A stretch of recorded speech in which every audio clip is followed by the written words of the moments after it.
ang totoo dyan? Tingnan natin ito. Ito ang nagsasabi sa lahat na talagang ginagawa or yung gameplay nila sa administrasyong ito. Ito talaga yun eh. Tingnan natin to. Kung pabagsakin ng ilan sa mga kasama, allies ng Pangulo, si Vice President Sara. At ito ay ang pondo ng bayan ay ginamit to incentivize politicians to go against Vice President Sara. Uy, ayan. Lalabas yung linyahan ng mga kakamping at loyalista nga dito. Uy, DDS yan, si Erice.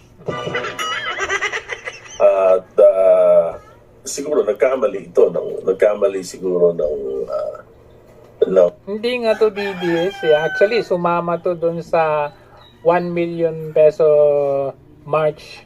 Ay, andun yung mga dilawan dun. Ika nga nakonsinte itong ganitong sistema. Nakita naman natin yung mga Quadcom at nabalitaan naman natin kung paano Pakiulit mo, gusto ko marinig. Pakiulit mo, gusto ko marinig ulit. At tingin ko gusto pabagsakin ng ilan sa mga kasama, allies ng Pangulo, si Vice President Sara. Nako. At ito ay ang pondo ng bayan ay ginamit to incentivize politicians to go against Vice President Sara. Aray, grabe naman oh. Actually, matagal na nilang inumpisan niyan. Maalala ninyo yung even yung PIPI dati, 'di ba? Yung sa impeachment. Basta every time na meron ng budget deliberation, pinag-uusapan yung budget, diyan na nag-uumpisa yung kaliwat kanang atake kay VP Sara. Kasi may budget na naman. So ngayon, eto na naman. All angles, different angles, binabato kay VP Sara dito. Lahat sila, nag-team up sila para gawin yan. Kaya ito ang realidad talaga. Sinabi ng isang Erice. Eh syempre, anong gagawin nila kay Erice? Yung mga nagsalita like si Kiko Barzaga, anong ginawa nila? Pinuspende nila and malamang after suspension, alam kong gagawin nila dyan, expulsion ang susunod na gagawin nila dyan. Pero ito, this time nung nagsasalita, Erice. Anong gagawin nyo ngayon dyan sa sinabi niya? Na gusto raw ninyong pabagsakin si VP Sara gamit ang kabad ng bayan. At siguro nagkamali siguro ng ika nga nakonsinte itong ganitong sistema. Umalpak ka mo Nakita naman natin yung mga Quadcom at nabalitaan naman natin kung paano malalaki ang pondo na nakuha ng mga participants sa pagpapabagsak sa effort to pabagsakin si Vice President Sara. Mabigat yan.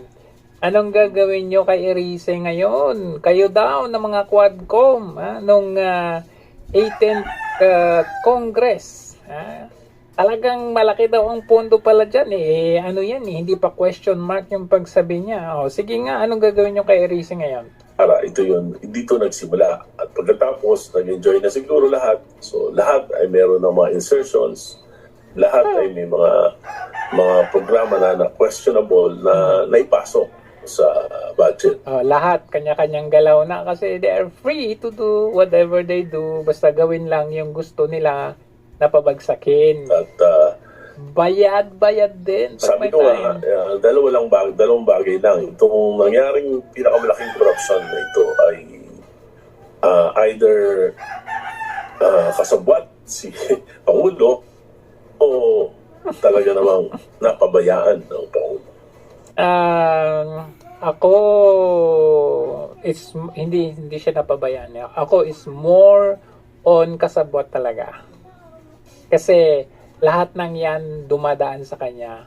Ipagsasabihan sa kanya. Actually, maybe more on Liza Marcos. Kasi siya naman talaga, hawak-hawak niya yung leeg ng kanyang asawa. So, it's more on Liza Marcos. So, in general, kasabot talaga ang gobyerno dito. Hindi po pwedeng sasabihin na nakaligtaan, napabayaan, or nalusutan. Malayo yun. Malayo. Bago tayo mag-commercial break, Congressman, nakuha yung aking atensyon doon sa sinabi ninyo na Ako rin, nakuha rin attention ko. na ang malaking bahagi ng massive na Corruption. katiwalian ay sapagkat in-incentivize yung pagpapabagsak kay VP Sara. Is this the first time na binanggit ho ninyo o nabanggit nyo yun na ito First sa ibang time. fora, sa ibang mga meeting? First Kasi time. first time kong narinig ang ganitong angulo. Is this Ako the din. minority opinion, Mr. Congressman? It is the opinion of the senior minority leader. Ako po yun, opinion ko po yun na talaga namang pinag-aaralan ko kung ano yung nangyari at nakita ko. Matapang din to, ano? I mean, hindi biro yun. Kasi, hindi ito, walang, walang pagpipili kung sino lang yung dapat banggitin. Dito, the mere fact na binanggit mo yung pinaka-commander-in-chief, yung presidente, hindi po basta-basta yun.